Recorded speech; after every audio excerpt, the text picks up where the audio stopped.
सहना भवतु सहनौ भुनक्तु सह वीर्यं करवावहै तेजस्विनावधीतमस्तु मा विद्विषावहै ॐ शान्ति शान्ति शान्तिः शङ्करं शङ्कराचार्यं केशवं बादरायणं सूत्रभाष्यकृतौ वन्दे भगवन्तौ पुनः पुनः ईश्वरो गुरुरात्मेति मूर्तिभेदविभागिने व्योमवद्व्याप्तदेहाय दक्षिणामूर्तये नमः समस्तजनकल्याणे निरतं करुणामयं नमामि चिन्मयं देवं सद्गुरुं ब्रह्मविद्वरम् वसुदेवसुतं देवं कंसचाणूरमर्दनं देवकी परमानन्दं कृष्णं वन्दे जगद्गुरुं मूकं करोति वाचालं पङ्गुं लङ्घयते गिरिं यत्कृपातमहं वन्दे परमानन्दमाधवम्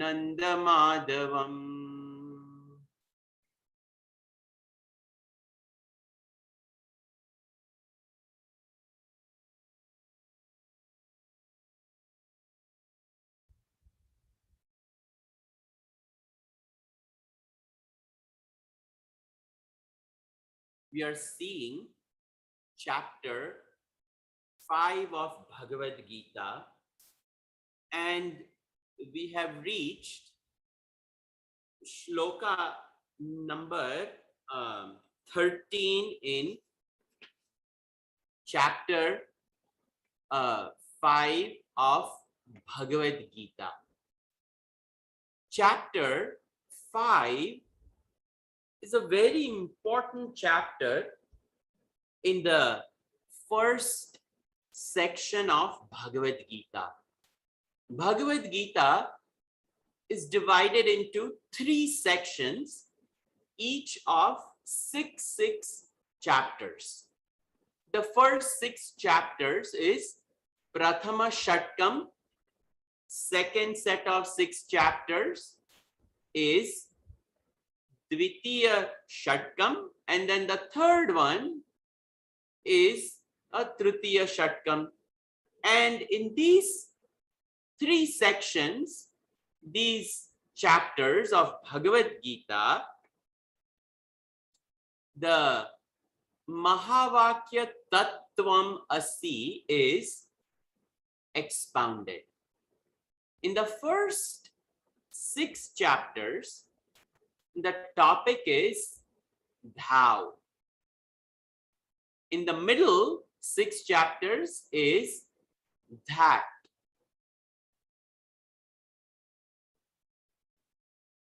And the last 6 chapters is asi. So tattvam asi, that thou art. Art is the last 6 chapters.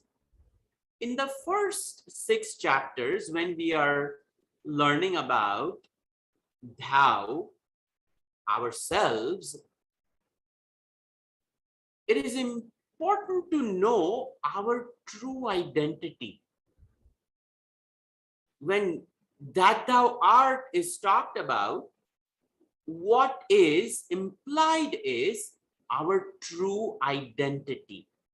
And Bhagavan presents our identity in the second chapter, Shlokas 11 through some 25 to 28, somewhere around there. But 11 to 28 is where our true absolute identity is introduced. Then Bhagavan Krishna in the remaining portion tries to bring Bhagavad Gita down to the level of transactional reality for Arjuna to help him grasp the subtle concepts of Gita in an easier way. So third chapter was very simple as to how to alter our daily lives so that the action is done appropriately. Number one, we accept action. Number two, we learn to engage in action properly with a proper attitude. That's all. In fourth chapter, he clarified that action is done by divinity. Without the presence of divinity, action is not possible. And in the fifth chapter, Bhagavan is talking about who is the true owner of action. Who does action? And it is a man of knowledge. It is a man of wisdom. When the equipment is integrated properly of body, mind, and intellect, such a person is able to understand their identity and will be able to realize who does action. And Bhagavan says, the actual doer of action is none other than the divine absolute. And the absolute, when it comes in contact with the matter world, it is as though the matter world becomes enlivened and the matter world executes action.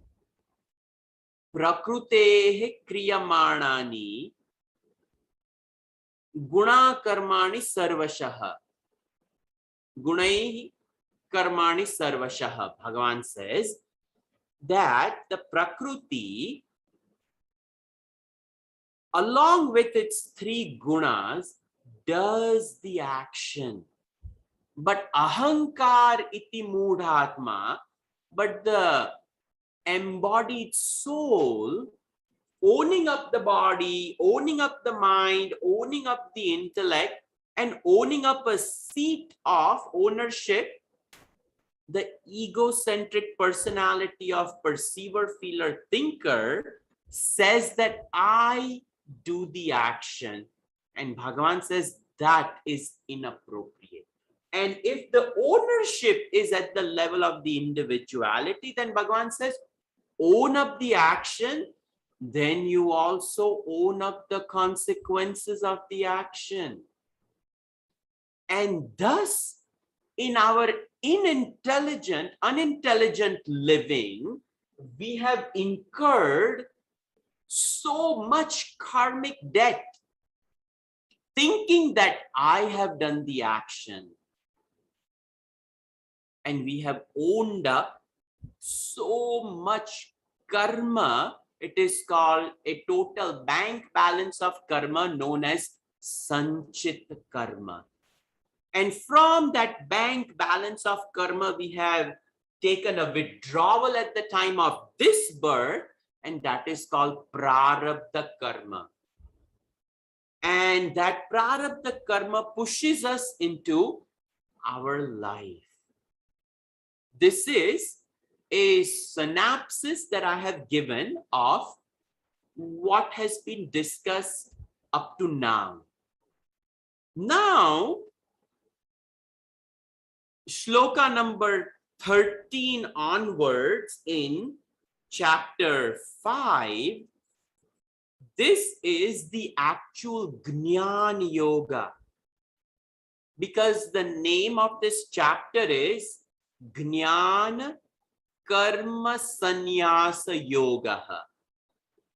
Karma, action. Sannyasa, the renunciation of it. Yoga, the understanding, the union with the understanding of the buddhi, which allows us to relinquish the ownership of all actions.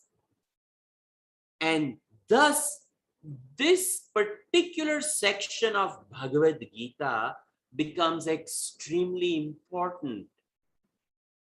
With this understanding, if we approach action, it divinizes our minuscule actions.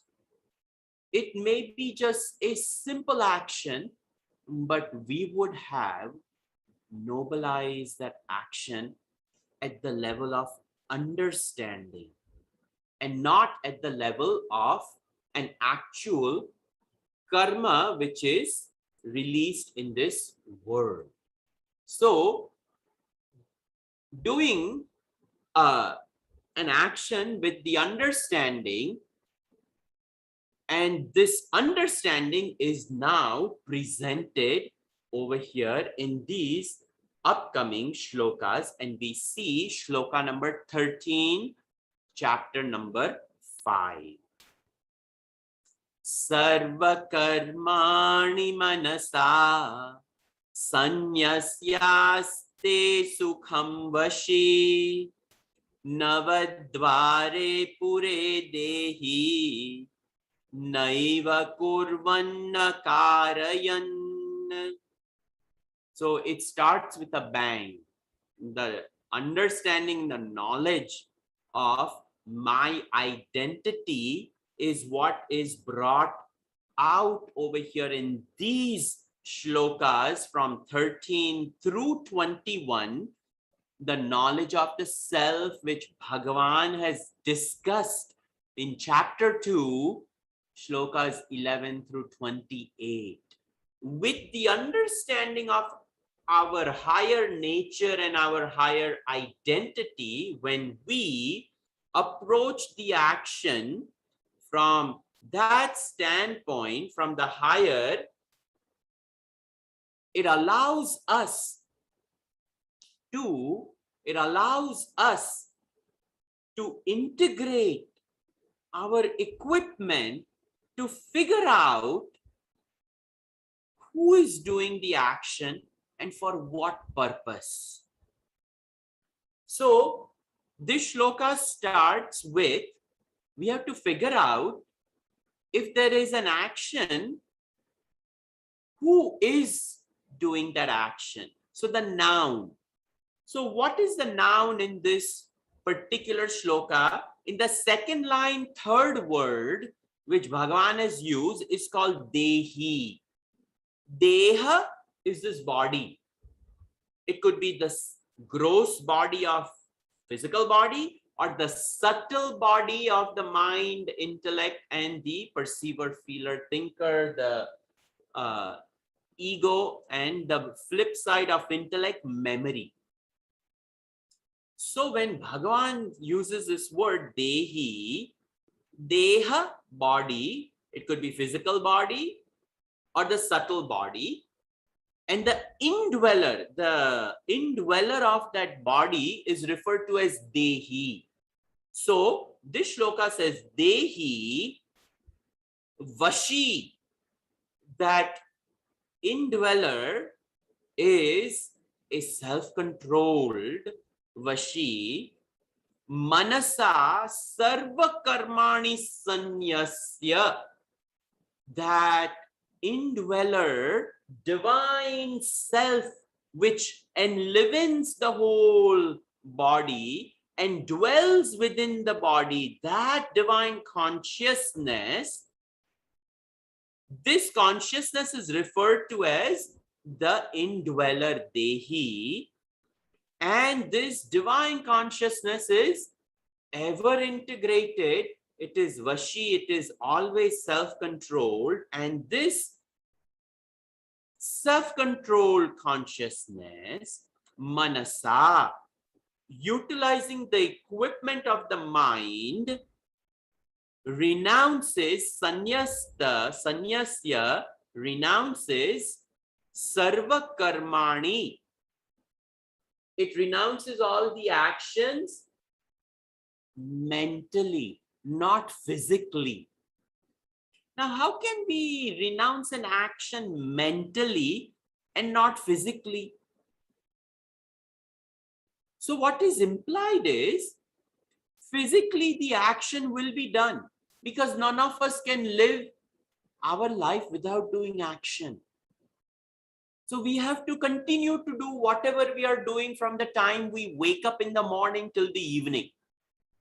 We wake up, we brush our teeth, we take shower, we light the lamp, we make our breakfast, we eat breakfast, we go to work. All those actions are done. But over here, the key word is manasa, with mind relinquishing the ownership of action. Instead of saying, I am doing the action, the self-controlled or the inner soul, our own essence, that inner being says, no, I am not doing the action. The action is done by the equipment. Manasa, with mind, says, I am not doing it. I am the witness of the action which is done. So the person identifies or tries to identify with the divinity within and watches the play of the physical body and the subtle body with the help of the subtle body called mind, because it is the mind says, oh, I am hurt, oh, I am happy, oh, I am unhappy. The mind is the seat of emotions and feelings, and it owns up all that we do. So now this person says, no, I'm watching the action being done by this body. And the person will become a silent witness. And Sukha Navadware Pure, realizing this body is of 9 holes. 1, 2, 3, 4, 5, 6, 7, 8 is our genital organ, and 9 is our anus. These are the 9 holes in the human body. Upanishads call 11 holes. 1 hole is sealed at the time of birth, that is our navel. And that's the 10th one. And the 11th one is what I have anointed over here as kumkum. This is the spiritual center which opens up due to spirituality. So Upanishads call it Puram Ekadasham Dwaram. Bhagavad Gita calls it 9 gateways. So this body made up of 9 gateways, this divinity dwells within it and says, Naiva Kurvan. Oh, I am not acting. Na Karayan, nor am I a propeller of this action. Then what am I? I'm a witness. So basically, what is this shloka trying to tell us?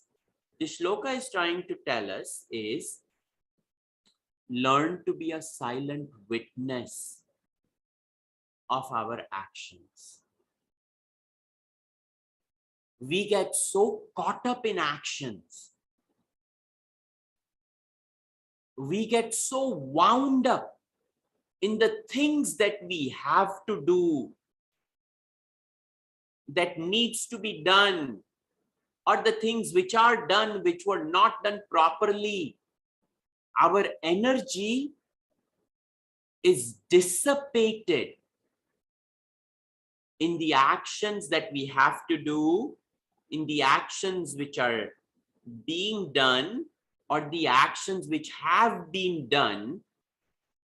So Bhagavan is saying, instead of your mind losing its awareness, make your mind alert and tell your mind, I'm not doing this action. Watch the fantastic play of the body engaging in action. Witness it. That is what is said over here. The indweller of the body is a silent witness. Especially when we are sad, especially when we are emotional, especially when we are angry, especially when we have lost a piece of our mind.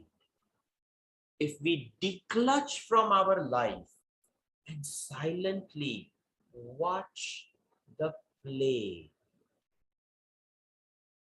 we realize whether we are angry or not, whether we like it or not, the event is going to unfold the way it is destined to unfold.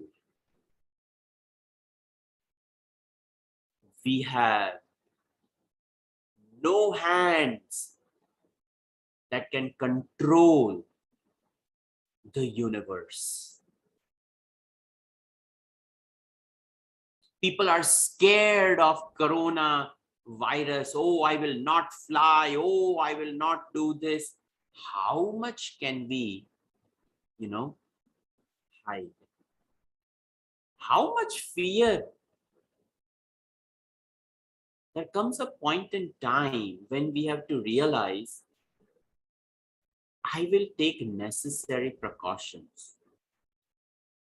And the play of life has to go on. That's all.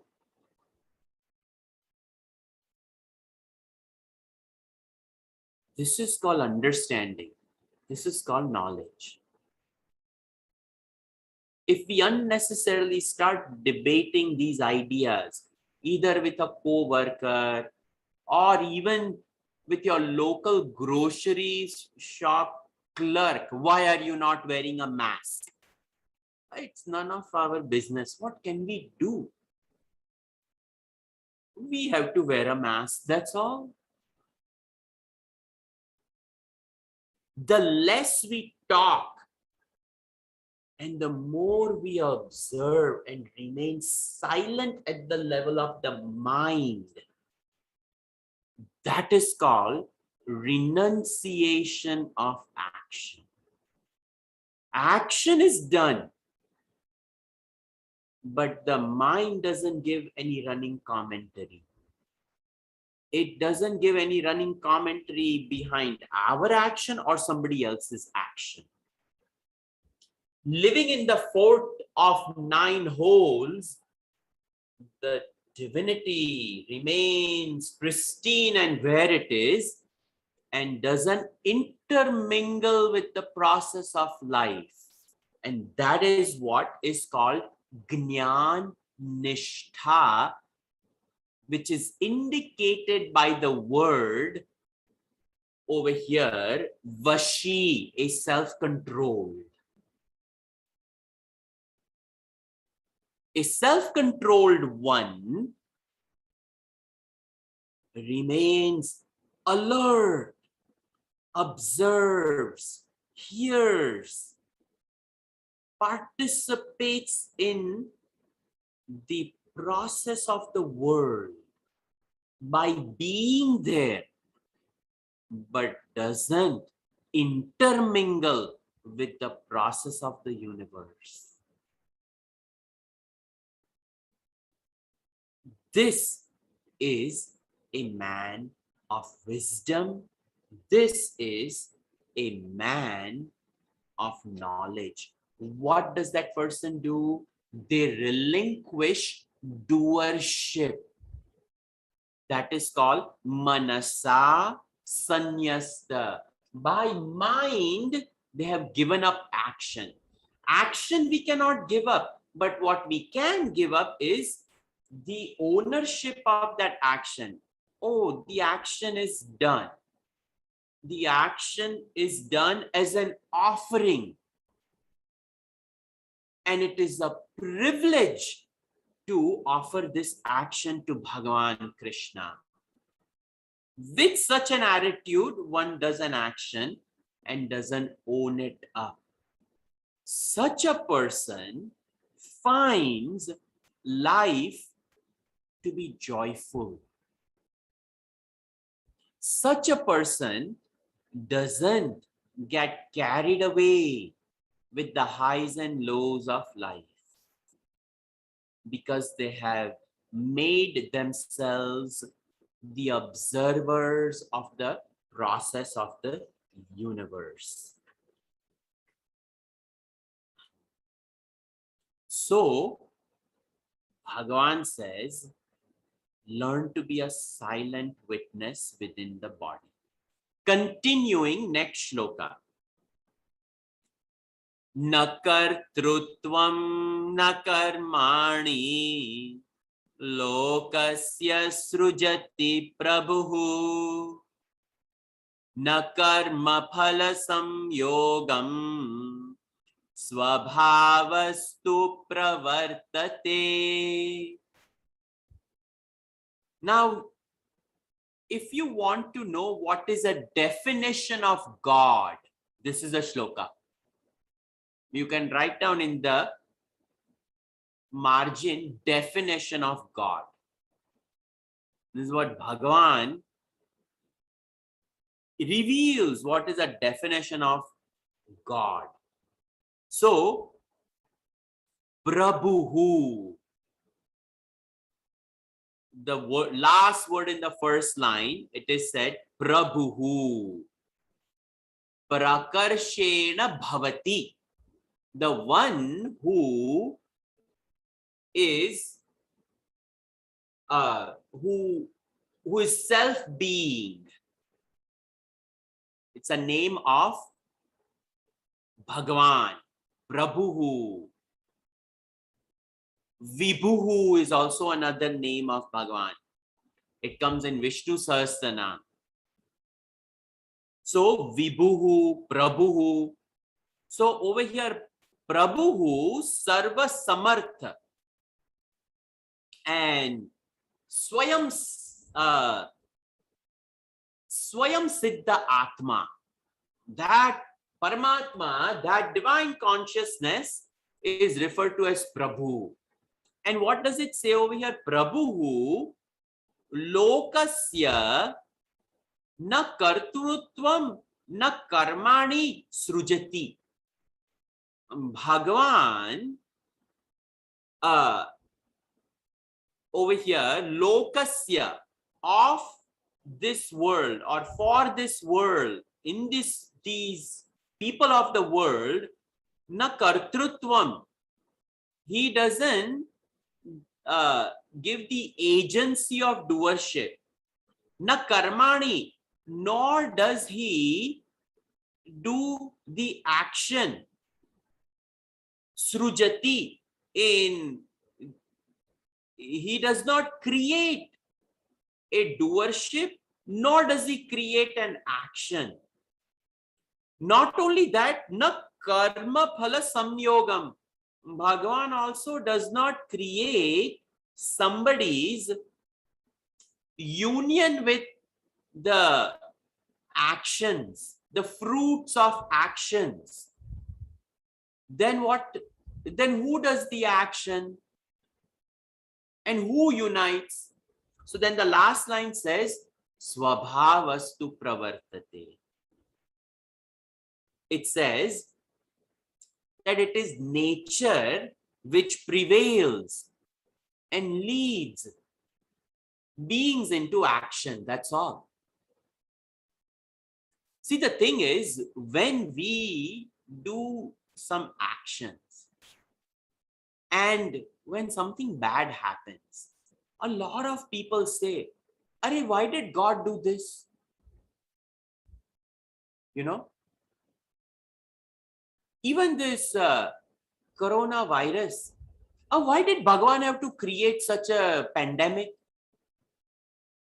So many people say, why is Bhagavan doing this? And some people actually get angry at Bhagavan. I know people because their son or daughter, something bad happens. And says, I have prayed to Bhagavan all these years. And this is what happens to my son. I'm not going to pray to I'm not going to pray to this Bhagavan. And one fine day I go to their home for Bhiksha, and their whole puja room is folded up, all packed up and all put away. I said, "Arey, what happened?" He said, "Swamiji, I don't believe in God. It's all packed up and underneath my bed." I mean, if we really logically think about it, if Bhagavan individually had to orchestrate actions for all of us, it would be such a load on his head. He has better things to do than to micromanage your and my life. Bhagavan has better things to do. He's the general manager of the universe. He's not out there to get you. Arey, usko pareshan karna hai, chalo. Kill the son, get rid of the wife. Arey, Bhagavan doesn't do all these things. People get so angry with God. Arey, I know somebody's daughter didn't get into good college and she got very angry at Bhagavan. Arey, my daughter worked so hard. She got good grade point average and she Girl Scout Swamiji did this, did that. Arey, yeah, that's all fine and good. She didn't get into good school. She didn't get into good school. Arey, she got into UT. What she meant by getting into a good school is she didn't get into Harvard. It's the nonsense to get angry at Bhagavan just because your daughter did not get into Harvard. See, I'm bringing up these examples because I've seen this. People do this. And now Bhagavan himself is telling who he is and what he does and what he does not do. What Bhagavan is saying is, I, the Prabhu, I don't micromanage people's life. He's saying, na kartrutvam. I don't create a doership in that person. Na karmani. If a person does bad deeds or good deeds, Bhagavan says, I'm not responsible for it. I have created the world. I have created the world equally for everybody to enjoy, all species. And I created the human being.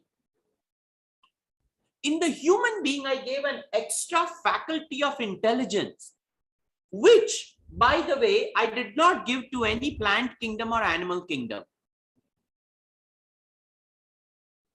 Bhagavan gave them body and he gave rudimentary mind to the plant kingdom and a little bit more evolved mind in the animal kingdom, depending upon the animal. But when it comes to a human being, he gave the body, he gave us a fully evolved mind with emotions and feelings. On top of that, he gave an intellect rich in thoughts, ideas, an ability to think. Thus, the whole Bhagavad Gita is a dialogue. It is an intellectual conversation between Krishna and Arjuna. He's not sitting in some temple, Shri Ram, Jai Ram, Jai Jai Ram, Shri Ram, Jai Ram, Jai Jai Ram. He's not doing that. He's sitting and having a civil conversation about what is God and what are proper ways of living.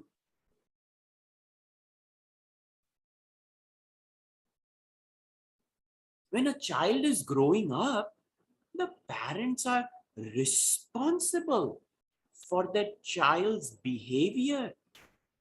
And we teach that child, say thank you, say please.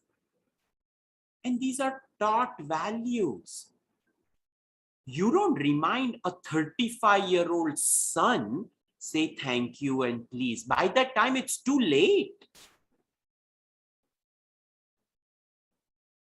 A 35-year-old when doesn't say thank you and please, it's an embarrassment at that point in time.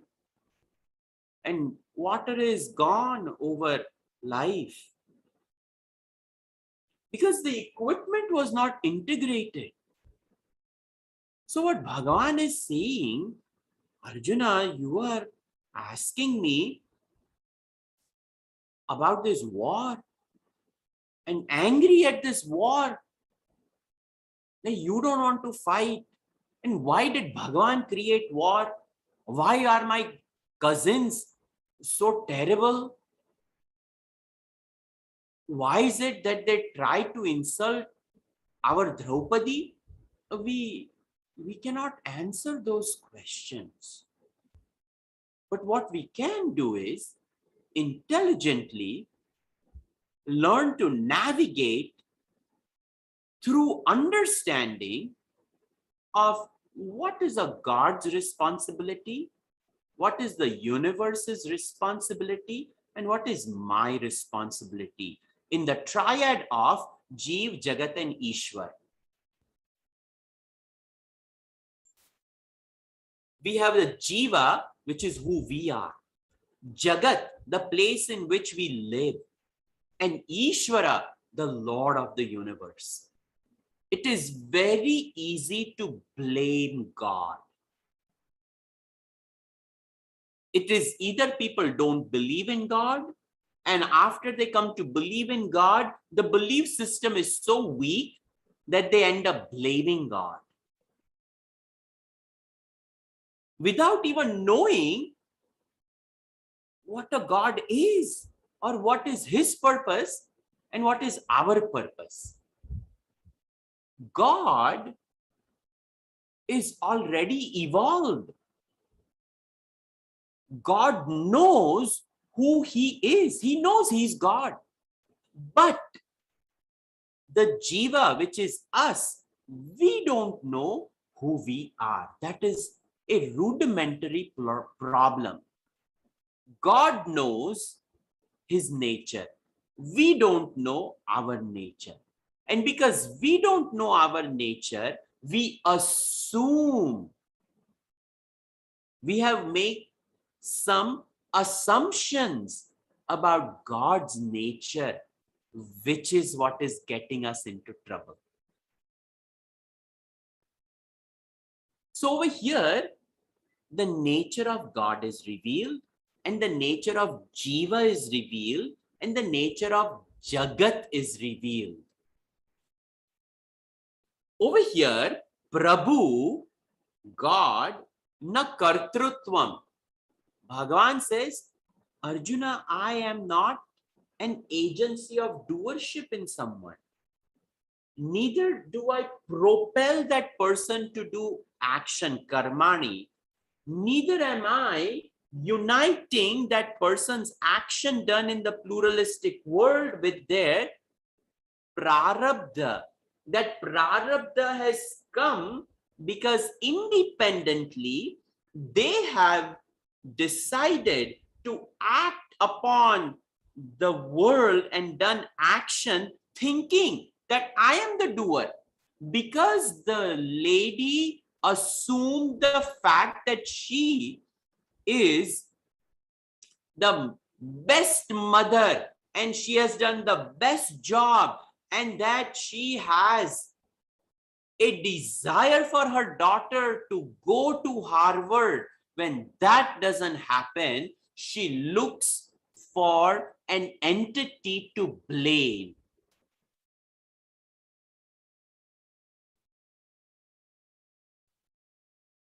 That is a problem. She did not realize that while she was raising her daughter, it was a privilege bestowed upon her by the divinity to be a trustee of the Jivatma arrived into her life. And that's all. She was only a trustee, and she is only a trustee. She's not responsible for that Jiva, but she's a trustee for 18 years to guide the Jiva into the right direction, and that's it. Whatever has to happen with that daughter is going to happen no matter what.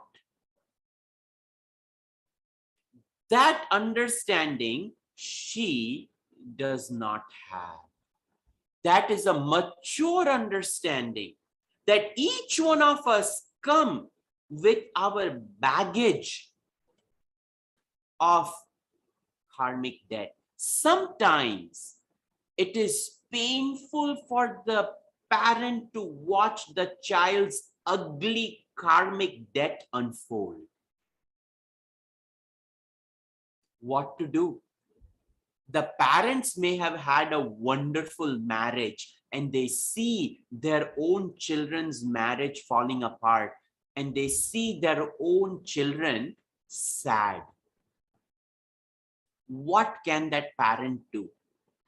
It is not because of something which was left out in child rearing or this and that. It is simply because the prarabdha of the child is such, that's all.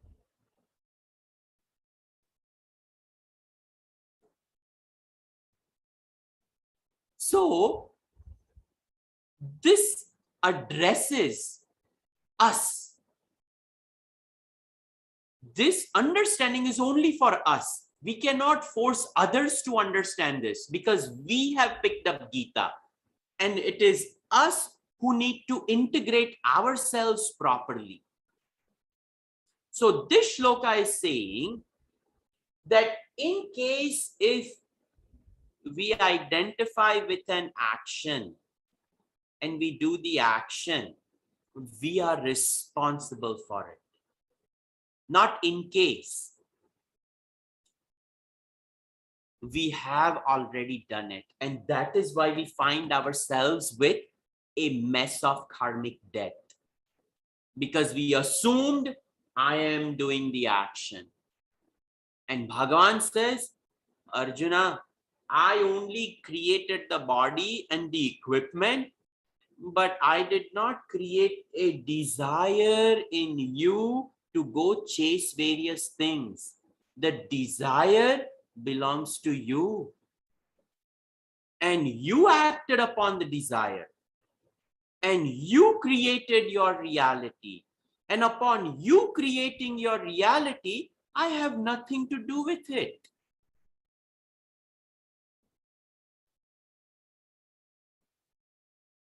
So,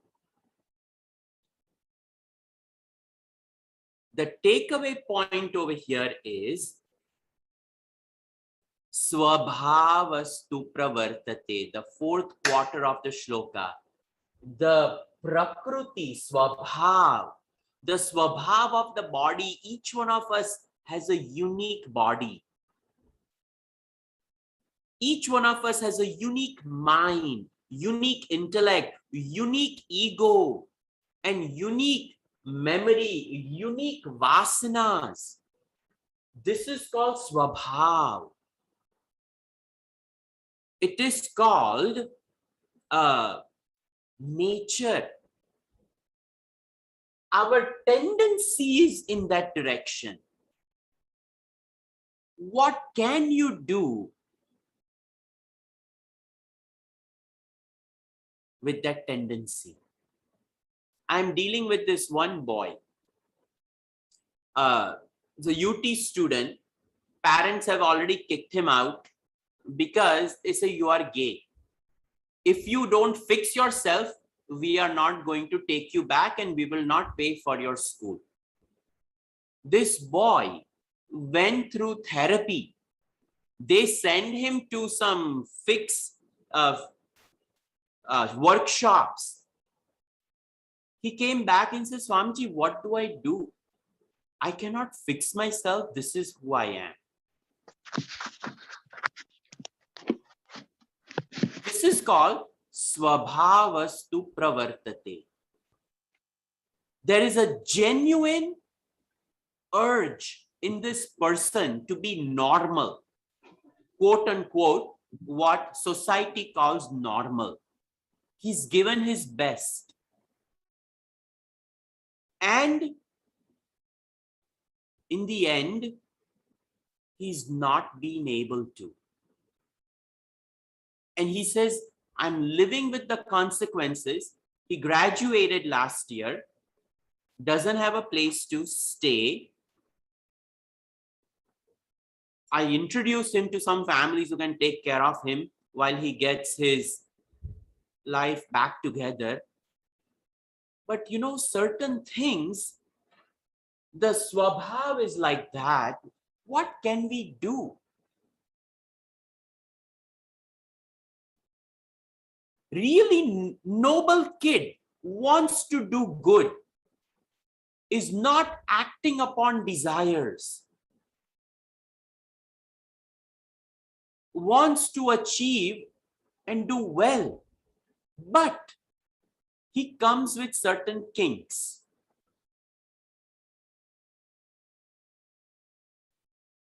It's a classic example of swabhavastu pravartate.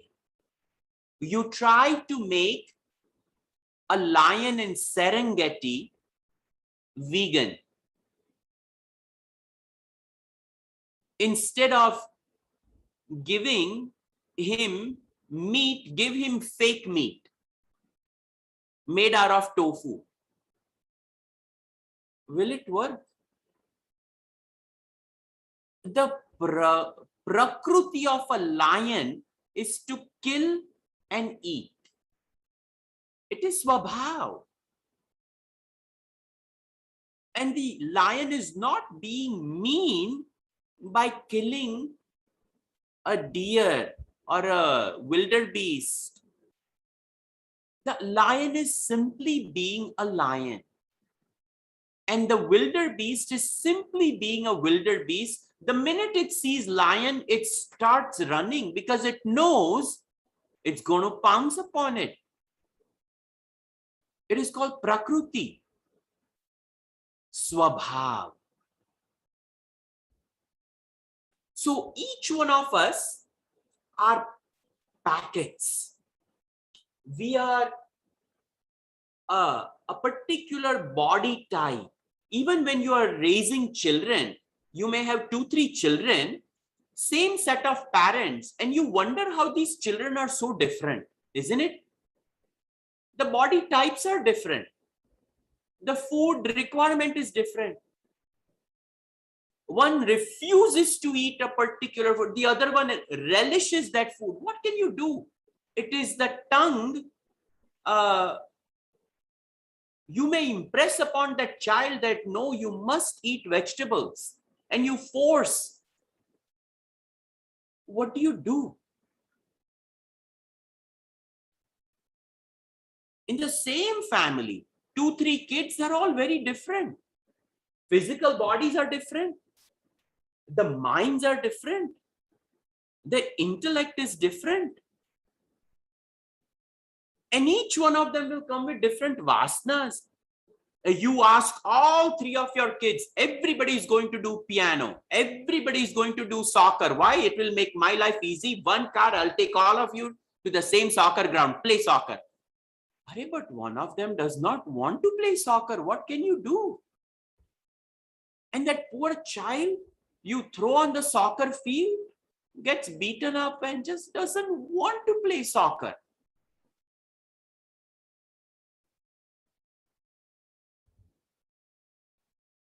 It is called Prakriti. Each one of us are unique creatures. And in this unique combination of the gross body, subtle body, and causal body, Bhagavan says there is a divinity which enlivens the whole thing. And Bhagavan says, Arjuna, I did not create your vasanas. You created. I did not create your body. You created it. Okay, your mother Kunti may have invoked Indra to produce you, but that was a prarabdha of yours, and prarabdha of Kunti and prarabdha of Indra all came together because there were karmic cobwebs woven which had to unravel. So you find yourself in these circumstances. Your father has passed on, and your mother Kunti invoked 5 gods for all 5 of you. And even though you are a son of Indra, the god of all gods, yet you have to face certain consequences, such as losing your kingdom and watching your wife being insulted by your own cousin brothers. You may want to poke out your eyes and not see that scene. And Draupadi, for as long as she lives, she will have to remember those moments every waking moment of her life. I could not have stopped it. I only came over there because Draupadi invoked me for help, and I came as her sari.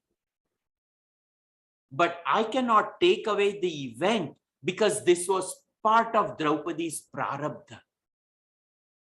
It was her swabhav which demanded. It is your swabhav which demanded.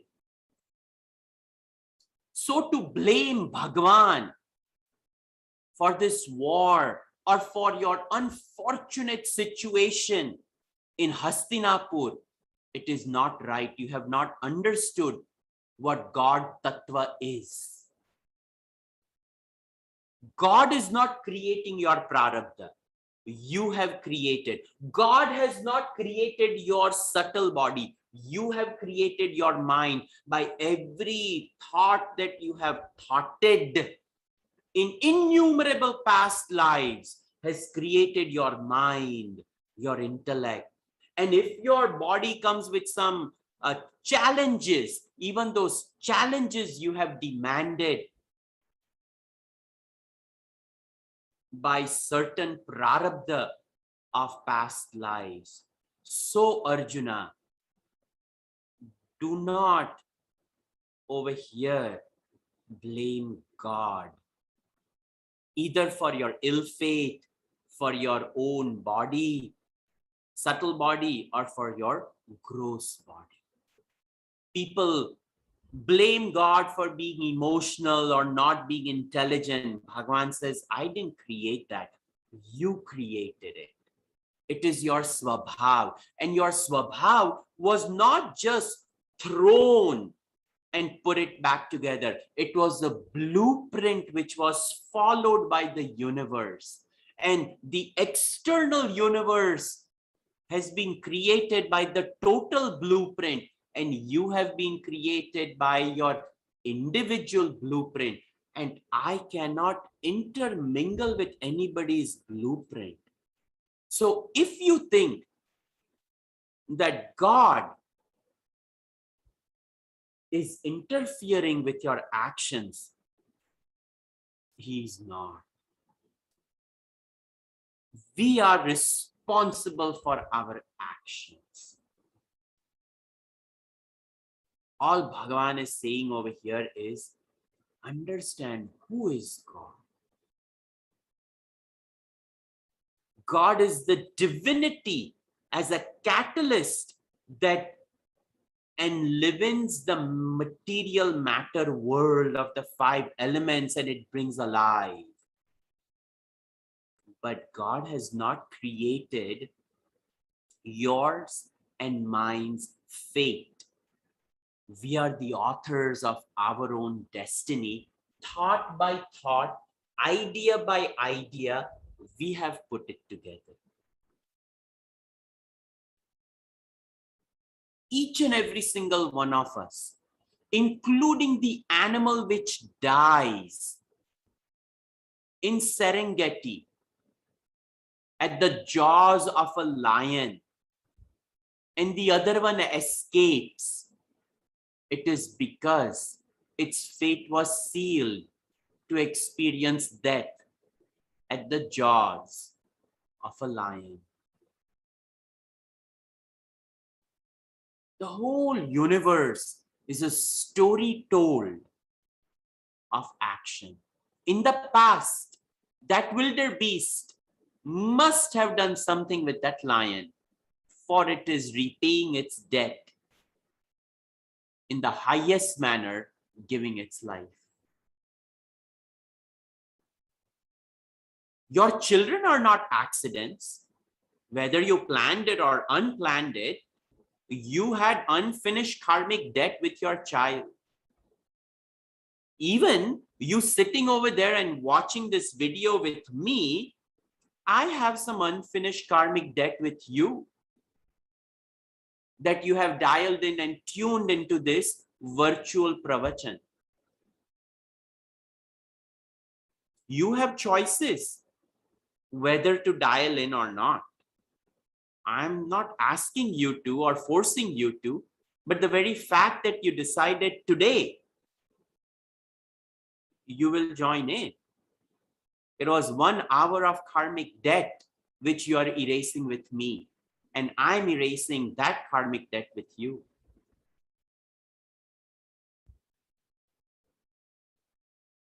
I so much wanted to stay in India after Vedanta course. Guruji says, no, you speak English well, you go teach Vedanta in US where you came from.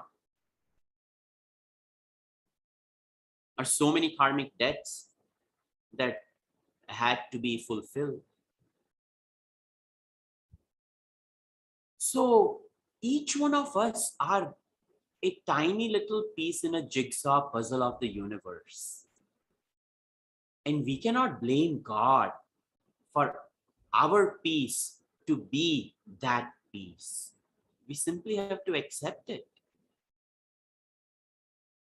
We are the authors of our life. Thus he says, na kartrutvam. I don't do actions. Na karmani, neither am I the action. Na karmapala sanyoga. I don't unite you with terrible fruits of actions or divine fruit of actions. It just so happens that's what was there in store for you. So if we don't like what is going on in our life, we have nobody else to blame but ourselves. And because it's us who have created, only us, we can erase it. And we can only erase it intelligently. Physically, we cannot erase it. So intelligently, what we have to do is, number one, accept it. Number two, learn to smile at it rather than frown upon it. The more we frown at it, it multiplies like a bacteria. 1 to 2, 2 to 4, 4 to 8, 8 to 16, 16 to 32. And we certainly don't want that. So enjoy, accept it, and tell Lord, give me the strength to face it. Give me the strength to face it. Give me the strength to enjoy it.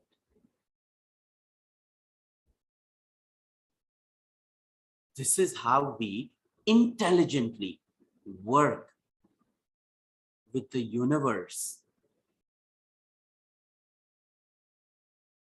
which is sprinkled with divinity and consciousness. Every aspect of this universe is reverberating in his energy, but we have to invoke it. Certain things we just cannot change. Our prarabdha, our destiny, but it can change in understanding. If my attitude is different, the outcome will be different. This is how we alter our destiny, by altering our attitude. And when we alter our attitude, Bhagavan appears different. Further, he defines his definition of Bhagavan continues for one more shloka. Shloka number 15 is also a definition of God.